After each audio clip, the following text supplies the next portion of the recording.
to you by Sensodent K। अभी लेके आए सेंसोडेंट के। टूथ का करंट गॉन तो लाइफ का करंट ऑन। रात 10 बजे एक मीटिंग शुरू होती है और अटेंड करने पहुंचते हैं देश के प्रधानमंत्री, गृह मंत्री, सत्ताधारी पार्टी के राष्ट्रीय अध्यक्ष और तमाम बड़े नेता। मीटिंग चलती है रात 3:30 बजे तक और भोर होते होते एक वाक्यांश बन जाता है कीवर्ड बीजेपी की पहली लिस्ट।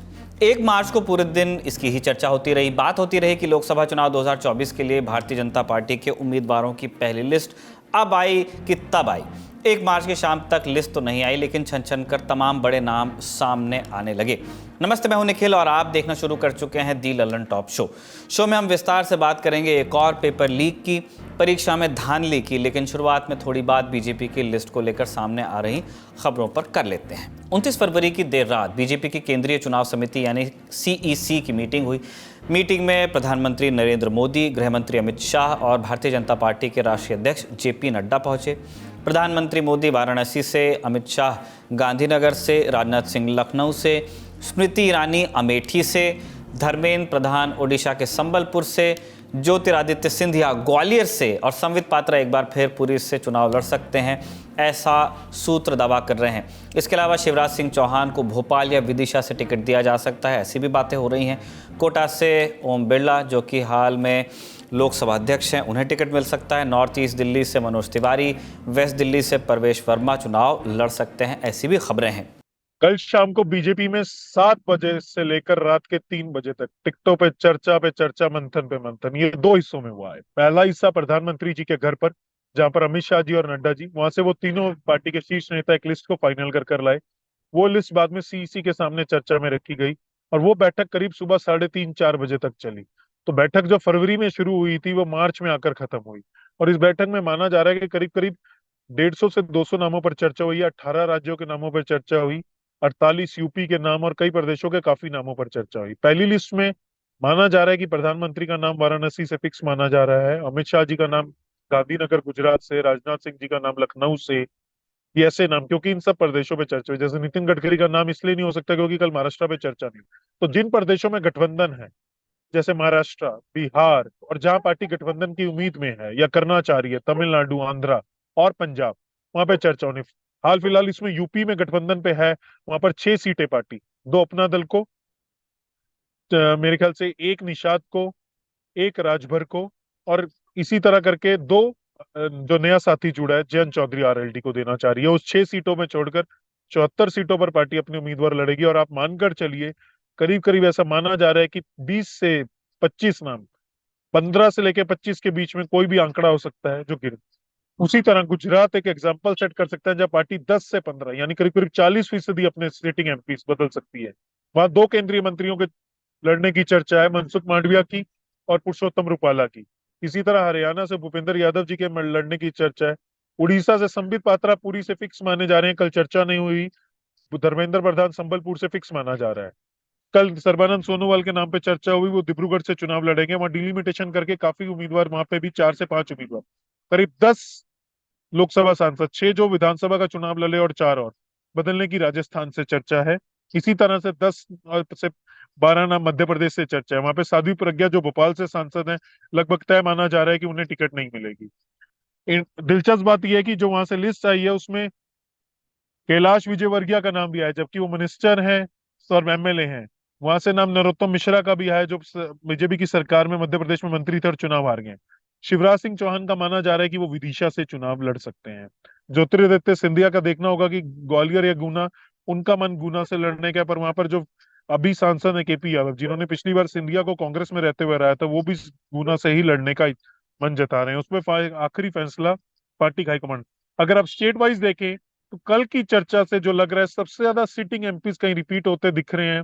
परसेंटेज वाइज बात करें तो वो तेलंगाना में 4 में से 3 सांसद सिटिंग रिपीट होते दिख रहे हैं, किशन रेड्डी, बंडी संजय और अरविंद धर्मापुरी। एक बापू राव करके वहां पे सांसद है, उनको बदलने की चर्चा है। तेलंगाना में भी पार्टी के पास अंदर जो नेता हैं और जो बाहर से आ रहे हैं उनमें लेकर असमंजस में है किसको कहां से लड़ाए। जितनी भी असमंजस वाली सीटें अभी उन्हें होल्ड पर रख दिया गया है। आप ये मानकर चलिए कि बीजेपी का ऐसा तैयारी है कि लोकसभा चुनाव की घोषणा होने से पहले करीब करीब 300 अपने उम्मीदवारों की घोषणा करने की उम्मीद है। चर्चा ये है कि वित्त मंत्री निर्मला सीतारमण और विदेश मंत्री डॉक्टर एस जयशंकर भी इस बार लोकसभा का चुनाव लड़ सकते हैं। अभी ये दोनों राज्यसभा के सांसद हैं। कुछ मंत्री ऐसे भी हैं जिनके टिकट कट सकते हैं। मोदी मंत्रिपरिषद की आखिरी बैठक 3 मार्च को होनी है। इंडिया टुडे से जुड़े हिमांशु मिश्रा की रिपोर्ट के मुताबिक जिन मंत्रियों का टिकट काटा जाएगा उसका ऐलान मंत्रिपरिषद की बैठक के बाद हो सकता है। अब चलते हैं दिन की बड़ी खबर की ओर।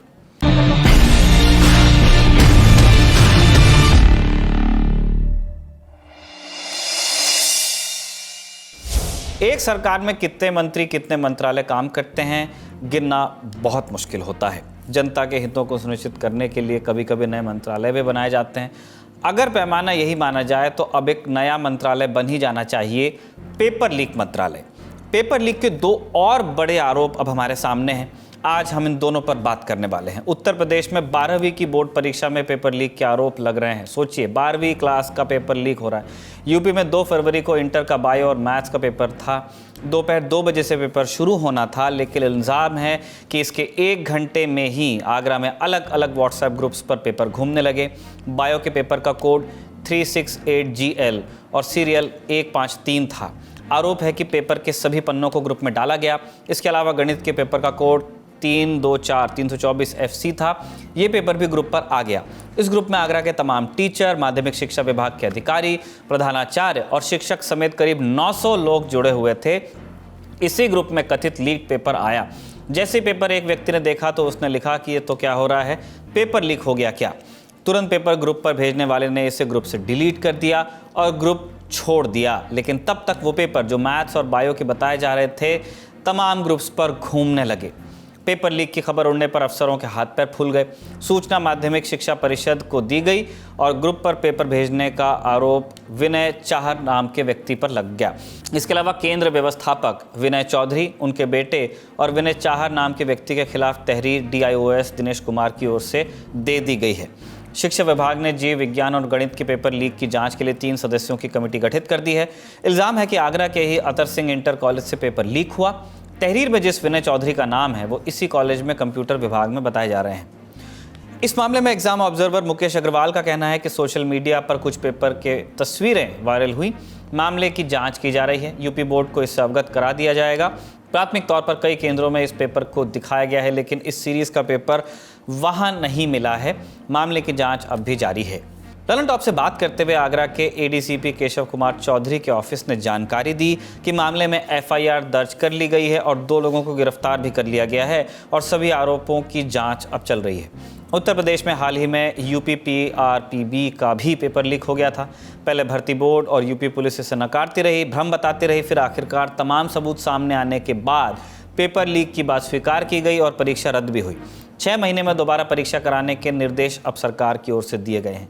11 फरवरी को हुई RO-ARO भर्ती परीक्षा का भी पेपर लीक होने के इल्ज़ाम हैं। इस मामले में STF ने जांच बैठाई हुई है।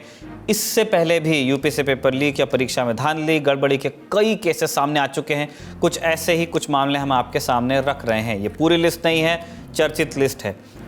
2017 में यूपी पुलिस में SI के 3,307 पदों पर हुई ऑनलाइन परीक्षा का पेपर लीक हो गया। 22 जिलों में परीक्षा केंद्र थे। 1,20,000 लोगों ने आवेदन दिया था। 25 और 26 जुलाई 2017 को परीक्षा होनी थी, लेकिन पेपर लीक हो गया तो परीक्षा को निरस्त किया गया। फरवरी 2018 में UPPCL में जूनियर इंजीनियर की भर्ती का पेपर आया था, वो भी लीक हुआ, परीक्षा रद्द की गई। यूपी STF ने मास्टरमाइंड समेत आधा दर्जन लोगों को गिरफ्तार किया था। 18-19 जून 2018 को यूपी आरक्षी नागरिक पुलिस में भर्ती होनी थी। करीब 10 लाख अभ्यर्थियों ने आवेदन फॉर्म भरा। परीक्षा में गलत पर्चा बांट दिया गया, जिसके चलते परीक्षा को रद्द करना पड़ा। जुलाई 2018 में यूपी अधीनस्थ सेवा चयन बोर्ड यानी कि UPSSC के परीक्षा का पेपर लीक हुआ। जांच के बाद पुष्टि होने पर पेपर को रद्द किया गया। इस परीक्षा के जरिए 14 विभागों में लोअर सबऑर्डिनेट के पदों को भरा जाना था। आम घरों के बच्चे अमूमन ऐसी परीक्षाओं में खूब आवेदन करते हैं। नलकूप ऑपरेटरों की भर्ती परीक्षा में भी पेपर लीक के आरोप लगे थे। सितंबर 2018 में अधीनस्थ सेवा चयन आयोग के तहत ये परीक्षा हुई थी। 2022 में 12वीं बोर्ड परीक्षा की दूसरी पाली में होने वाली अंग्रेजी परीक्षा का पेपर लीक हो गया, जिसके बाद प्रदेश के 24 जिलों में परीक्षा रद्द करनी पड़ी थी। हालांकि बाकी जिलों में परीक्षाएं आयोजित की गई थी। अब बात एक और पेपर लीक की करते हैं। CSIR का ASO पेपर लीक। CSIR यानी council of scientific and industrial research, ये साइंस मिनिस्ट्री के अंडर आता है। इसमें सेक्शन ऑफिसर और असिस्टेंट सेक्शन ऑफिसर के पद पर वैकेंसी भरने के लिए देश भर में टेस्ट किए गए। 5 से 20 फरवरी तक अलग अलग सेंटर्स पर टेस्ट हुए। इल्ज़ाम है कि देहरादून और राजस्थान के बहरोड़ में इस परीक्षा के पेपर लीक हुए और सॉल्वर गैंग्स ने ऑनलाइन स्क्रीन शेयर करवाकर नकल करवा दी। बहरोड़ पुलिस ने इस मामले में 2 लोगों को गिरफ्तार भी कर लिया है। दोनों बहरोड़ में कमरा किराए पर लेकर CSIR भर्ती परीक्षा का पेपर सॉल्व करवा रहे थे। साथ ही इस गैंग का पेपर लीक में भी हाथ रहा है। इल्ज़ाम है कि ये लोग ऑनलाइन होने वाली परीक्षाओं में अभ्यर्थियों के ID पासवर्ड लेकर ऑनलाइन स्क्रीन शेयर करते और पेपर सॉल्व करवाते थे। पूछताछ में दोनों आरोपियों ने बताया कि वो पहले भी कई परीक्षाओं में इस तरह नकल करवा चुके हैं। कई दिनों से एग्जाम चल रही थी, तो सेक्शन ऑफिसर, सेक्शन ऑफिसर के जो एग्जाम पेपर्स हो रहे थे वो विभिन्न जगहों पर हो रहे थे, जिनके दिल्ली है, द्वारका या चंडीगढ़, अलग अलग जगह पर वो होते ऑनलाइन जो पेपर हो रहे थे। तो यहाँ बहरोड़ में हमको जो सूचना मिली थी वगैरह साहब स्क्रीन शेयर करके उनके पेपर सोल्व करवाए जा रहे हैं, जिस पर हमने दबिश दी तो हमने 2 आदमियों को गिरफ्तार किया है, 2 व्यक्तियों को जो स्क्रीन शेयर करके कर रहा था। एक तो उसको रवि यादव को, और वो रहने वाला माननीय थाने इलाके का रामचंद्रपुरा का, और उसको जो नाम दिया गया था इस स्क्रीन शेयर करने के लिए जो परीक्षार्थी का, वो दिल्ली में कहीं द्वारका से इन्होंने कोई ID और पासवर्ड इससे शेयर किए थे। जिसने शेयर किए थे वो अमित नाम का व्यक्ति है, उसको हमने गिरफ्तार, दोनों को हमने गिरफ्तार। इस परीक्षा को लेकर देहरादून से भी पेपर लीक और चीटिंग के आरोप सामने आए हैं। 9 फरवरी को देहरादून पुलिस ने ट्वीट किया कि परीक्षा में नकल कराने वाले गैंग का दून पुलिस ने भांडाफोड़ किया है। CSIR की ASO परीक्षा देने वाले एक छात्र से सुनिए कि परीक्षा किन आरोपों से घिरी है और अभ्यर्थियों के मन में क्या क्या शंकाएं हैं। CSIR ASO का पेपर लीक हुआ है। फर्स्ट इसकी इन्फॉर्मेशन हमें देहरादून पुलिस से मिली थी। सेकेंडली राजस्थान के बाड़मेर ज़िले में इंक्वायरी हुई थी और उसमें कुछ पकड़े गए थे, तो वहाँ से मिली थी। तो हमारी जस्ट डिमांड ये है कि एक बार ना इंक्वायरी हो जाए और अच्छे से हो, क्योंकि जो राजस्थान वाले पुलिस में जो रिपोर्ट आई उसमें भी कहा गया कि दिल्ली और कई जगह पे चीटिंग हुई है, और इवन उत्तराखंड की अगर हम रिपोर्ट देखते हैं उसमें भी कहा गया कि दिल्ली और कई जगह पे चीटिंग हुई है। तो हमारी जस्ट डिमांड ये है कि अगर चीटिंग हुई है तो इसकी जांच होनी चाहिए, क्योंकि ASO का पेपर है। ASO मतलब गैजेटेड ऑफिसर है वो। अब खुद सोचिए कि अगर गैजेटेड ऑफिसर में करप्टेड लोग जाएंगे तो कितना ही करप्ट करेंगे, और CSIR सीधा प्राइम मिनिस्टर को रिपोर्ट करता है। तो हम ये डिमांड करते हैं कि एक बार इसकी अच्छे से जांच हो, और अगर इसमें कुछ निकलता है तो फिर CSIR एक्शन ले उस पर। ये थी हमारे दिन की बड़ी खबर। अब कुछ सुर्खियों पर आप गौर कीजिए। पहली सुर्खी महादेव ऑनलाइन बेटिंग ऐप से संबंधित है। पहले एक लाइन में आपको मामले की जानकारी दे दें, फिर पूरी खबर बताएंगे। करीब 5 महीने पहले छत्तीसगढ़ में इस ऐप की मदद से गेम खिलाने के नाम पर करोड़ों रुपए का गबन घोटाले का मामला सामने आया। इस मामले में छत्तीसगढ़ के कई बड़े नेता और अधिकारी जांच के घेरे में हैं। खास तौर पे जो पूर्ववर्ती भूपेश बघेल सरकार थी उनके वक्त के मामले की जांच कर रही ईडी ने दावा किया था कि केस के एक आरोपी ने छत्तीसगढ़ के पूर्व मुख्यमंत्री भूपेश बघेल को 508 करोड़ रुपए देने की बात कबूली है। इस घोटाले की जांच में अब क्या क्या पता चला आपको बता देते हैं। इंडियन एक्सप्रेस की एक रिपोर्ट में छपा है कि ईडी ने कोलकाता के एक हवाला कारोबारी की 580 करोड़ रुपए की सिक्योरिटी होल्डिंग फ्रीज कर दी है। रिपोर्ट के मुताबिक ईडी ने हवाला कारोबारी का नाम हरिशंकर टिब्रेवाल बताया है, जो कि इस वक्त दुबई में रहता है। ईडी का कहना है कि टिब्रेवाल दुबई में रहकर महादेव ऐप के प्रमोटर्स के साथ साझेदारी में था।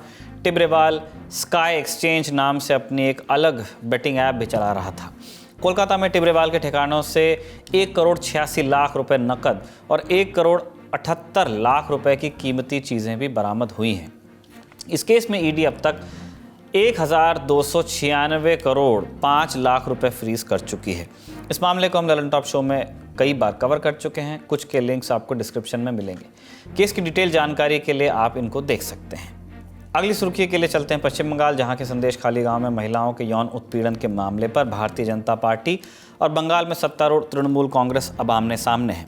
प्रधानमंत्री नरेंद्र मोदी 2 दिन के बंगाल दौरे पर हैं। 1 मार्च को हुगली के आराम बाग पहुंचे पीएम ने कई परियोजनाओं का उद्घाटन और शिलान्यास किया। इसके बाद पीएम मोदी ने संदेशखाली के मुद्दे पर टीएमसी और विपक्षी गठबंधन पर जमकर बयानों से वो बरसे। आप सुनिए।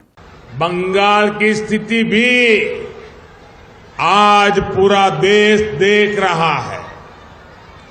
मां, माटी, मानुष, ये इसके ढोल पिटने वाली टीएमसी ने संदेश खाली की बहनों के साथ जो किया है वो देखकर पूरा देश दुखी है, आक्रोशित है।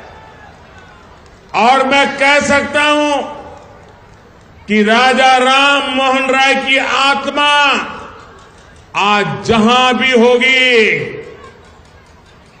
इन लोगों के इन कारनामों के लेकर के अत्यंत दुखी हुई होगी, क्योंकि इन्होंने संदेश खाली में जो किया, राजा राम मोहन राय, उनकी आत्मा आज रोती होगी।